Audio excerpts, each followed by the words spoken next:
Hola, muy buenas tardes. Acá estamos, ya tengo la Biblia abierta. Vamos a seguir en este día, está ya en noviembre.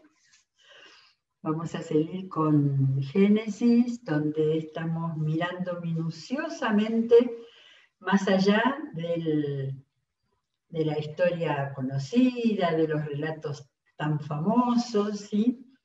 Buscando más que nada, bueno, cómo es la Biblia, ¿no? La Biblia es la historia de la obra de salvación que Dios propuso para el hombre después del fracaso de la primera pareja humana, y Dios empezó a programar hacia adelante un camino de salvación a través de hombres especiales, seres humanos especiales. Hubo mujeres también, no tantas, pero hubo varias mujeres muy importantes,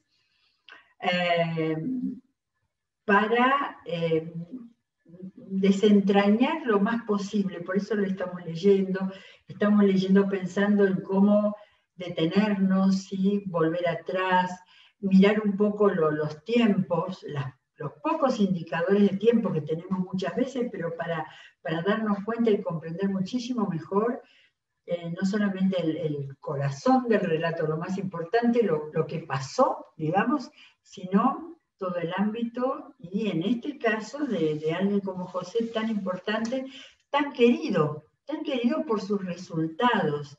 Pero creo que tenemos que descubrir el trasfondo de su ser, de un hombre de Dios que estaba... Sabemos más de los hechos, pero encontré en lo que vamos a leer hoy un poquito de lo que fue su sentir en todo ese tiempo. Por el éxito que él tuvo, hasta que tuvo el traspiezo con la mujer de Potifar, pero en el hecho de que le fue entregado en absoluta confianza el manejo de todo en la casa de este militar, el capitán de la guardia, y lo que vimos hasta ayer, de que después le fue entregada la administración, se ganó la confianza del guardia de la cárcel, puso a José a cargo de todos los prisioneros, cargado de personal y de todo lo que allí se hacía. Como el Señor estaba con José y hacía prosperar todo lo que él hacía, el guardia de la cárcel no se preocupaba de nada de lo que dejaba en sus manos. De manera que ejecutivo, secretario, administrador, en todos estos lugares donde lo hemos visto de su peripecia, ¿no? Hoy estamos en la peripecia número 2 pero ya en el segundo... el primer lugar fue como hijo confidente del padre y enfrentando a sus hermanos. Después cayó esclavo y ahora cayó preso, donde lo encontramos, ¿sí? No tenemos ninguna palabra de él de resentimiento, ¿sí? Vamos a ver después, cuando lo encontremos en una situación de revancha, vamos a ver. Pero hasta el momento, y no tenemos ningún elemento para pensarlo, que él fuera un resentido, sino que llegaba al lugar nuevo donde le había tocado por una desgracia, como por lo que pasó con lo de Potifar, pero dispuesto a dar lo mejor. Para nosotros que tenemos la Biblia completa, después de Jesucristo, con una vida nueva, con un ropaje nuevo, de acuerdo a nos dicen los apóstoles, esa es la imagen de persona, que cualquier circunstancia que pase, y en las malas circunstancias, en las peores que puedan ocurrir, saber que el Señor está, que el Señor ama. Eso que parece tan del Nuevo Testamento está acá. Dice que el Señor amaba a José, y con los dones que él tenía, con la persona que se había hecho, que era una persona en primer lugar seria, responsable y de confianza, iba avanzando. Entonces vamos a ver el capítulo 40, donde le pasa otra cosa que no es mala, pero que al final resultó mal. Tiempo después, no tenemos dato acá, cuánto tiempo estuvo en la cárcel. El copero y el panadero del rey de Egipto ofendieron a su señor. Qué manera delicada decir que habían cometido un delito en el palacio del faraón. El faraón se enojó contra estos dos funcionarios suyos, es decir, contra el jefe de los coperos y el jefe de los panaderos. Así que lo mandó presos a la casa del capitán de la guardia, que era la misma cárcel donde estaba preso José. Interesante, ni me había fijado eso que decía la casa del capitán de la guardia, de manera que el capitán de la guardia, quién sabe si vivía ahí o si era allí donde él estaba trabajando, ¿sí? No sé. Allí el capitán de la guardia le encargó a José que atendiera a estos funcionarios, de manera que este no era el mismo Potifar, evidentemente, ¿no? Entonces habría pasado quizás más tiempo. Bien, después de haber estado algún tiempo en la cárcel, una noche los dos funcionarios, el copero y el panadero, tuvieron cada uno un sueño, cada sueño con su propio significado. Fíjense qué minucioso el relato. A la mañana siguiente, datos sobre José. Cuando José fue a verlos, claro, era encargado de ver que estuvieran todos, pero no se hubiera escapado nadie, los encontró muy preocupados y por eso les preguntó, ¿por qué andan tan cabizbajos? ¿Por qué andan hoy tan cabizbajos? ¿Sí? No solo ver que no hubiera nada material, sino el estado de ánimo, ¿sí? Miren lo que era José. Los dos tuvimos un sueño, respondieron, y no hay nadie que nos lo interprete. ¿Acaso no es Dios quien da la interpretación? Preguntó José. Testimonio. ¿Por qué no me cuentan lo que soñaron? O sea que José siguió teniendo su don de soñador, de intérprete de sueños, tal cual Dios se lo había dado. Entonces el jefe de los coperos le contó el sueño que había tenido. Soñé que frente a mí había una vid, la cual tenía tres ramas. En cuanto la vid echó brotes, floreció y maduraron las uvas en los racimos. Yo tenía la copa del faraón en la mano, tomé las uvas, las exprimí en la copa y luego puse la copa en manos del faraón. Entonces José le dijo, esta es la interpretación de un sueño. Las tres ramas son 3 días. Dentro de los próximos 3 días el faraón lo indultará a usted y volverá a colocarlo en su cargo. Usted volverá a poner la copa del faraón en su mano, tal como lo hacía antes cuando era su copero. Yo le ruego que no se olvide de mí. Por favor, cuando todo se haya arreglado, háblele usted de mí al faraón para que me saque de esta cárcel. A mí me trajeron por la fuerza de la tierra de los hebreos. Yo no hice nada aquí para que me echaran en la cárcel. La manera de decirlo nos muestra a José. Al ver que la interpretación había sido favorable, el jefe de los panaderos le dijo a José, yo también tuve un sueño. En ese sueño llevaba yo 3 canastas de pan sobre la cabeza. En la canasta de arriba había un gran surtido de repostería para el faraón, pero las aves venían a comer de la canasta que llevaba sobre mi cabeza. Eran re interesantes estos sueños. José le respondió, esta es la interpretación de su sueño.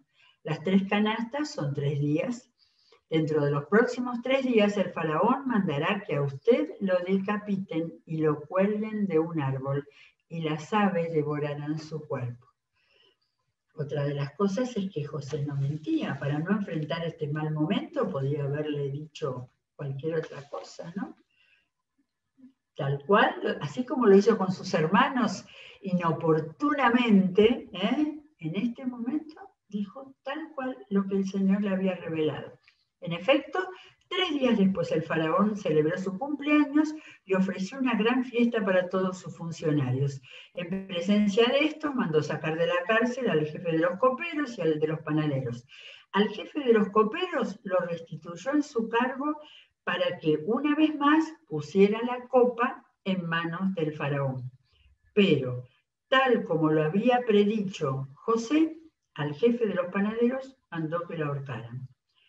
Sin embargo, acá hay una figura del lenguaje muy interesante, no la he encontrado en otra parte de las escrituras, a lo mejor hay alguna otra.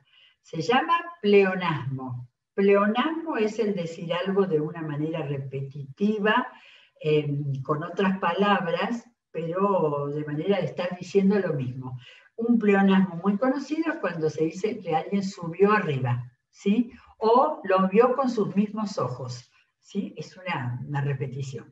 Acá dice, sin embargo, el jefe de los coperos no se acordó de José, sino que se olvidó de él por completo.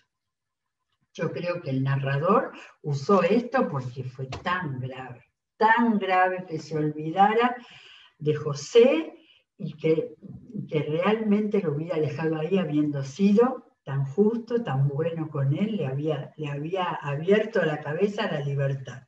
Muy bien, capítulo 41. 2 años más tarde, de manera que el copero 2 años se olvidó, 2 años lo dejó más en la cárcel a José. No tenemos más nada de lo que pasó ahí, pero yo creo que estamos seguros que el Señor siguió trabajando con él.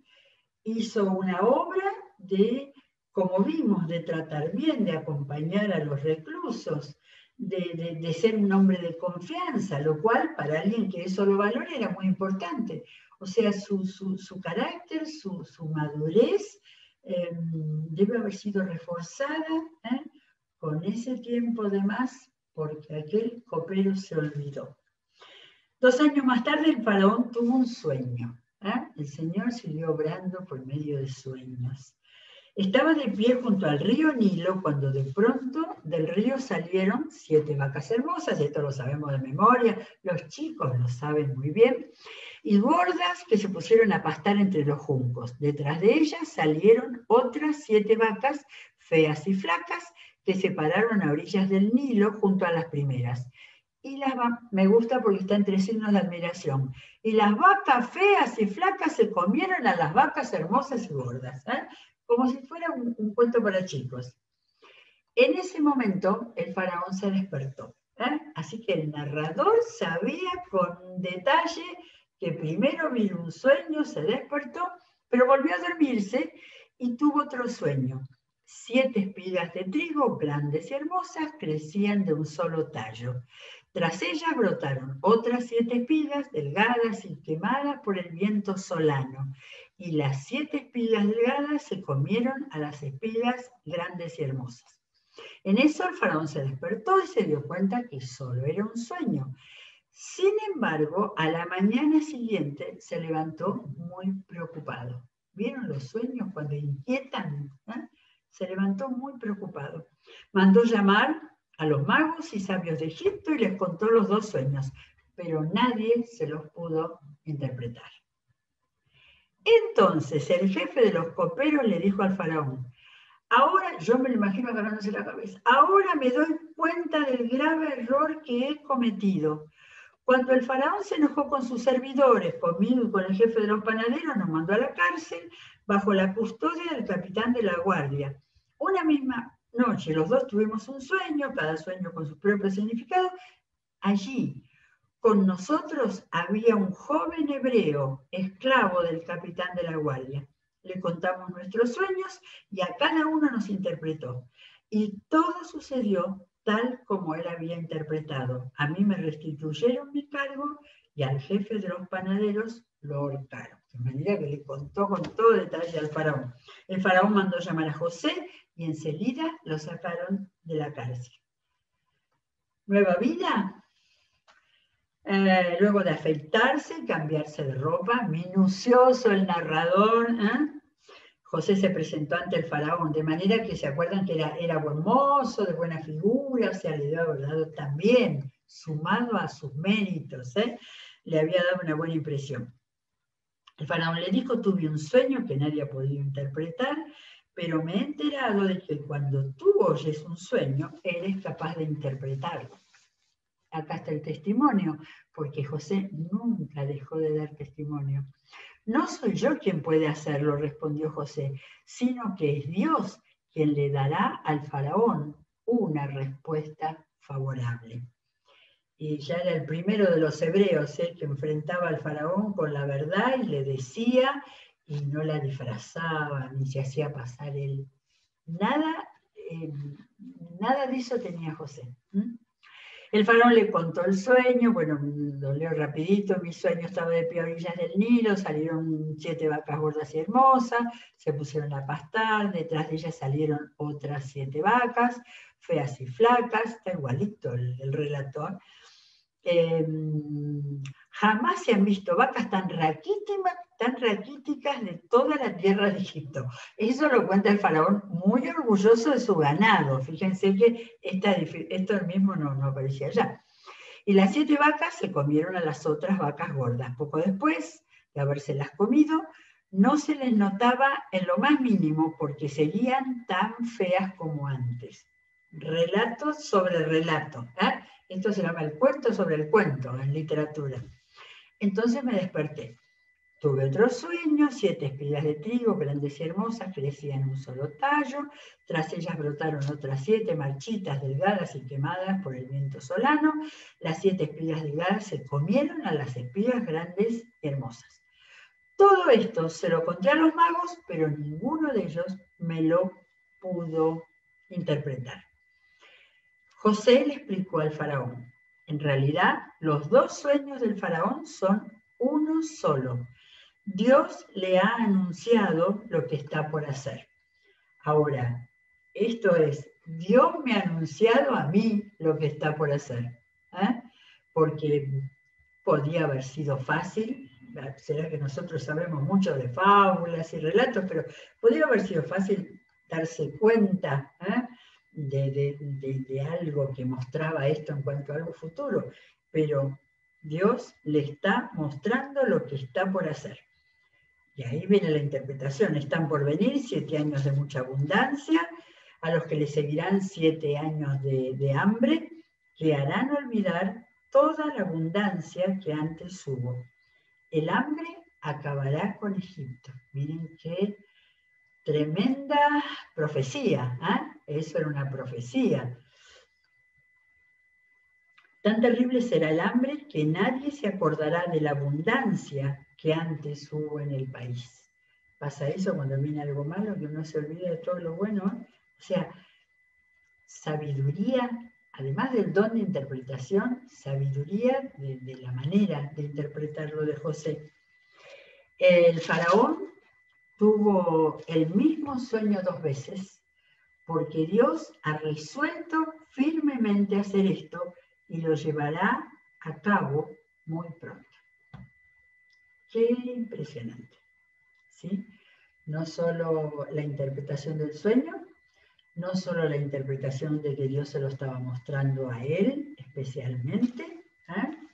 Egipto tuvo de Dios mucha oportunidad, mucha oportunidad. Dios lo salvó del hambre y después lo hubiera salvado tantos años después con Moisés si no hubiera sido, bueno, no era este mismo. Muy bien, entonces Dios lo ha resuelto firmemente hacer esto y lo llevará muy pronto. Por todo esto, el faraón debiera buscar un hombre competente y sabio para que se haga cargo de la tierra de Egipto.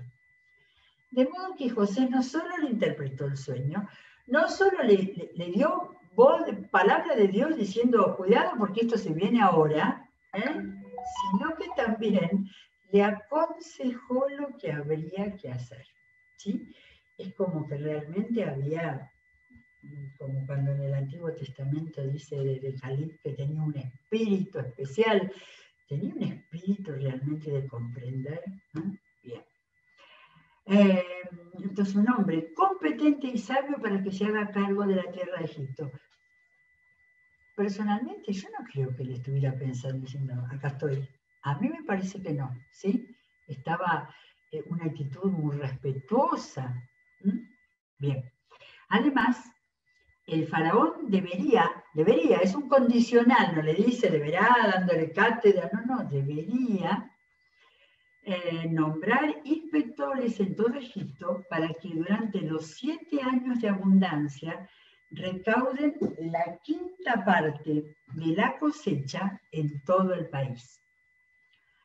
Bajo el control del faraón, estos inspectores deberán juntar el grano de los años buenos que vienen y almacenarlo en las ciudades para que haya una reserva de alimento. Este alimento almacenado le servirá a Egipto para los 7 años de hambre que sufrirá, y así la gente del país no morirá de hambre. El trabajo de administrar la casa del capitán de la guardia, el trabajo de administrar el personal y todo el movimiento de una cárcel, le habrán dado a José sabiduría para tener idea, administrador de empresas acá ya, de cómo enfrentar esto, que para el faraón era nuevito. Al faraón y a sus servidores les pareció bueno el plan.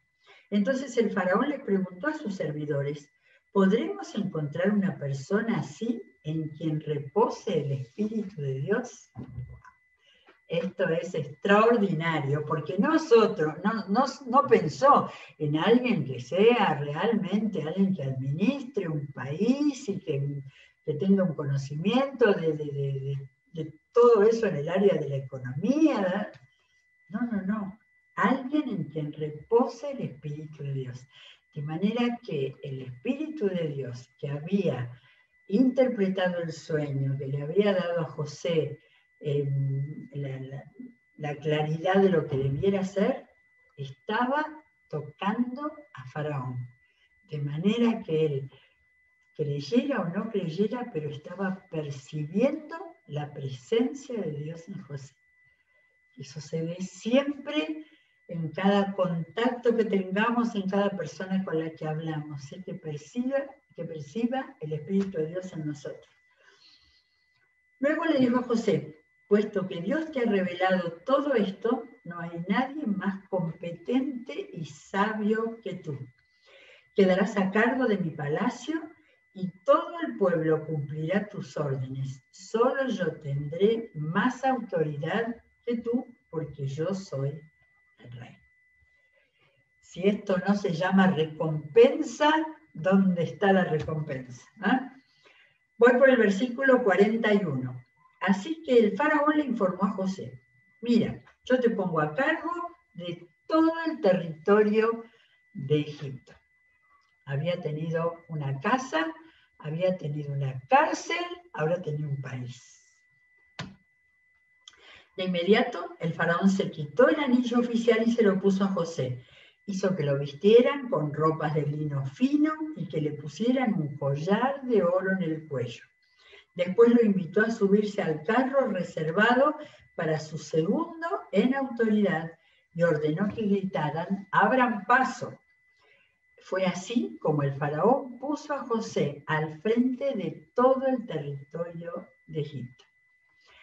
Entonces el faraón le dijo, yo soy el faraón, pero nadie en todo Egipto podrá hacer nada sin tu permiso. Y le cambió el nombre a José, también esta cosa de cambiar el nombre en la antigüedad, y le puso Safenat Panea, en egipcio, debía ser eso. Además, le dio por esposa a Senat, hija de Potifera, sacerdote de la ciudad de On. Acá se nos arruina la línea de querer que solamente se casaran con lo que hizo Abraham, Isaac, Jacob, pero bueno, no había más remedio. Y dice, de este modo quedó José a cargo de Egipto. Ya había conquistado su Canaán, en este caso que era Egipto. Tenía 30 años cuando comenzó a trabajar al servicio del faraón rey de Egipto. Así que habían pasado 17 años desde que empezamos a leer la historia. Tan pronto como se retiró José de la presencia del faraón, se fue a descansar varios meses. No. Se dedicó a recorrer todo el territorio de Egipto, de manera que además era laborioso y trabajador. Durante los 7 años de abundancia, la tierra produjo grandes cosechas. Así que José fue recogiendo todo el alimento que se produjo en Egipto durante esos 7 años y lo almacenó en las ciudades, junto a alimento como quien junta arena del mar. Miren la abundancia que hubo. Y fue tanto lo que recogió que dejó de contabilizarlo. Así que anteriormente lo contabilizaba él. Tendría algún otro ayudante ahí, Dios mío. No, totalmente administrador de empresa. Ya no había forma de mantener el control. De manera que para todos los que están en estas cosas, estudiar la capacidad de José. Acá estoy en el versículo 50 al 52, un pasaje muy importante que no entra dentro del relato, del sueño y de la interpretación. Pero prestemos atención porque acá llegamos al corazón de José. Eso yo decía antes, no supimos cómo había enfrentado, cómo miraba su pasado. Y acá hay algo. Antes de comenzar el primer año de hambre, José tuvo 2 hijos con su esposa Asenat, la hija de Potifera, sacerdote de On.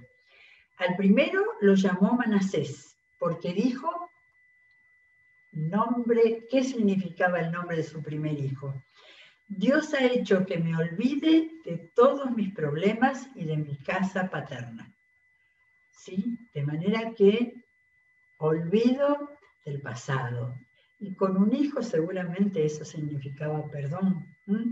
Así que de todos mis problemas, no dice de lo que me hicieron mis hermanos, de todos mis problemas, de todo lo que había pasado. Y de mi casa paterna. Al segundo lo llamó Efraín, porque dijo, Dios me ha hecho fecundo en esta tierra donde he sufrido. A ver, sufrido está hablando de cuando fue esclavo y cayó en la casa de Potifar, y después cuando estuvo en la cárcel. Lo otro es nada más lo que dijo del olvido de la casa paterna, de sus hermanos que lo odiaban, resentidos, de todo eso. ¿Sí? Así que en el nombre de sus hijos me da la impresión de que José selló el perdón, el dejar atrás, el pensar, bueno, tengo ahora descendencia y Dios me ha bendecido con esto también. Así que precioso, Génesis 41, versículos 50 y 52. 50, 51, 52. Fui a mirar el mapa. Y en el mapa, el otro día Elsa lo comentó y yo lo había notado y creo que lo hablé también en alguna de las veces que hemos visto la distribución de las tribus. En el centro de lo que fue después toda la tierra de Canaán, están juntos Efraín y Manasés. Después hay otra parte, Manasés era enorme, la tribu. Del otro lado del Jordán también hay otra parte de Manasés. Pero juntos, los 2 hermanos, los hijos de José, fueron puestas las 2 tribus. Y en Efraín es donde estaban los 2 famosos lugares, Silo y Betel, los 2 famosos lugares de culto. Muchos años después, con David, sería Jerusalén, que no estaba en Benjamín. Casualmente, el hermano de José. De manera que el centro de la distribución de las tribus fue hecho sobre los hijos de José. Bueno, vamos a dejar acá, porque la línea que sigue es los 7 años de abundancia en Egipto llegaron a su fin. Versículo 53.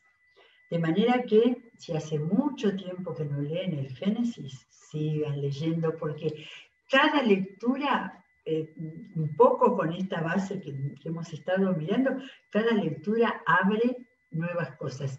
Y como todo en la palabra, espejo para mirarnos y darnos cuenta cómo hemos manejado los malos tiempos de nuestra vida, los que nos hicieron mal, los que no nos quisieron, etcétera, etcétera, y ver recompensa de Dios y Dios levantar los valores que tiene una persona que se entrega a Él a pesar de todo lo malo que le ocurrió en la vida.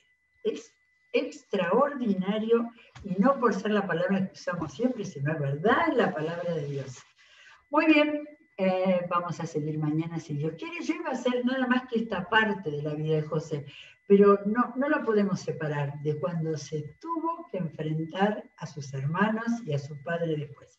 Así que vamos a seguir mañana si Dios quiere. Muy bien, estamos en toda la programación, bendiciéndonos, ¿sí? Y nos encontraremos mañana si Dios quiere.